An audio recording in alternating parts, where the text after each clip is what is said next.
प्रिय मित्र, मेरी यह आशा है कि यह अपील हर अंग्रेज तक पहुँचे और वह इस पर विचारपूर्वक ध्यान दे।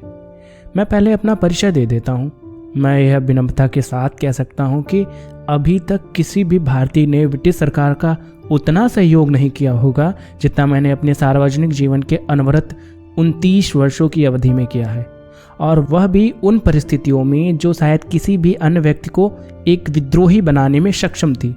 विश्वास करें कि मेरा यह सहयोग आपके कानून से उत्पन्न भय के कारण नहीं था, ना ही अपने किसी स्वार्थ पर आधारित था, और वह स्वतंत्र और स्वैच्छिक सहयोग था। इस विश्वास के आधार पर कि ब्रिटिश सरकार की सभी गतिविधियां भारत के लाभ पर केंद्रित थीं। ब्रिटिश साम्राज्य के खातिर मैंने अपना जीवन 4 बार जोखिम में डाला। पहला, बोअर युद्ध के समय जब मैं एम्बुलेंस का कोर का कार्यभारी था, जिसका उल्लेख जनरल बुलर के प्रेषण में किया गया था। दूसरा, नताल में ज़ुलू विद्रोह के समय जब मैं ऐसे ही एक और कोर का प्रभारी था। तीसरा, लेट वॉर की शुरुआत के समय जब मैंने एक एम्बुलेंस को कोर खड़ी की। कड़े प्रशिक्षण के चलते मुझे फुफ्फुसा की गंभीर समस्या का सामना भी करना पड़ा। और आखिरी बार जब दिल्ली में युद्ध सम्मेलन में लॉर्ड चेम्सफोर्ड को दिए अपने वादे को पूरा करने के लिए मैंने खुद को खेड़ा जिले के सक्रिय भर्ती अभियान में झोंक दिया, जिसके प्रशिक्षण में लंबी एवं दुर्गम मार्च शामिल थी। वहां मुझे पेचिस का दौरा पड़ा, जो कि लगभग जानलेवा साबित हुआ था। मैंने यह सब इस विश्वास के साथ किया था कि मेरा यह प्रयास मेरे देश के साम्राज्य में एक समान दर्जा दिलाने में योगदान देंगे।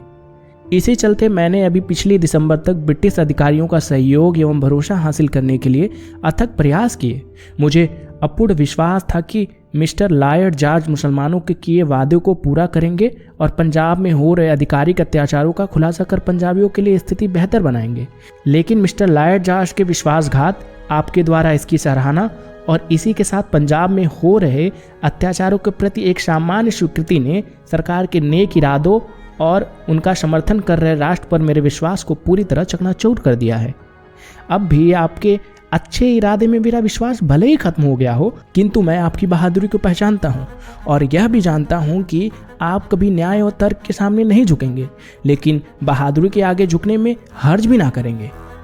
भारत के लिए इस साम्राज्य के मायने कुछ इस तरह हैं। ग्रेट ब्रिटेन की जरूरतों को पूरा करने के लिए भारत के संसाधनों का शोषण, लगातार बढ़ता सैन्य खर्च, दुनिया की सबसे महंगी एवं खर्चीली सिविल सेवा व्यवस्था, हर वो सरकारी महकमा जो भारत की गरीबी को नज़रअंदाज कर फिजूल खर्ची करता है, एक संपूर्ण राष्ट्र का निशस्त्रीकरण कर जिसका परिणाम राष्ट्र की निर्बलता है।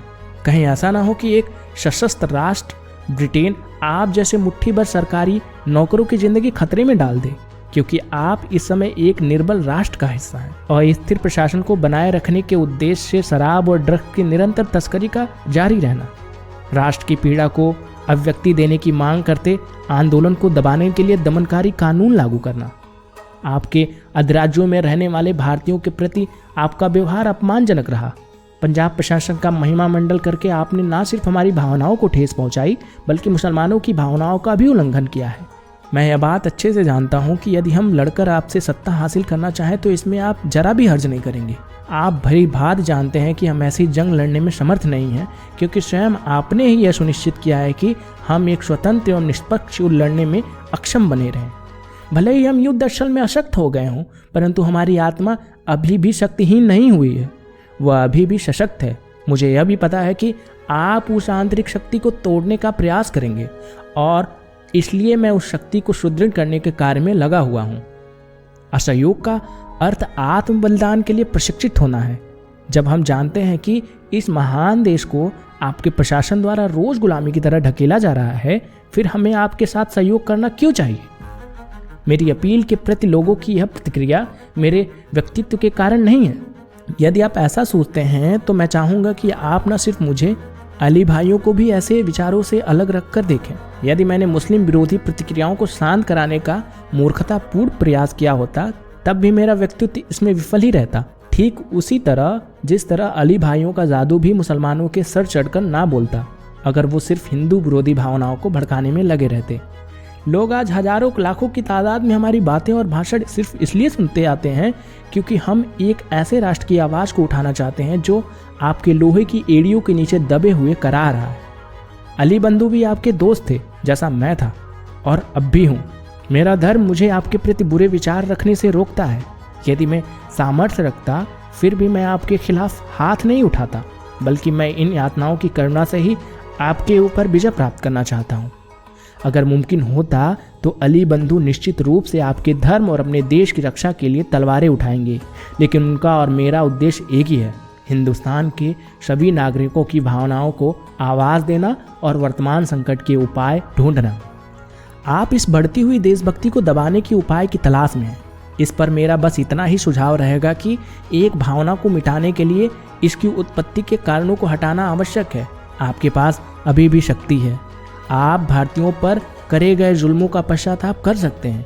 आप अभी भी मिस्टर लॉर्ड जॉर्ज को अपने वादों को पूरा करने पर मजबूर कर सकते हैं। मैं आपको आश्वस्त करता हूं कि उन्होंने कई योजनाएं बनाई होगी। आप एक बेहतर वायसराय की मांग करके मौजूदा वायसराय को रिटायर होने के लिए मजबूर कर सकते हैं।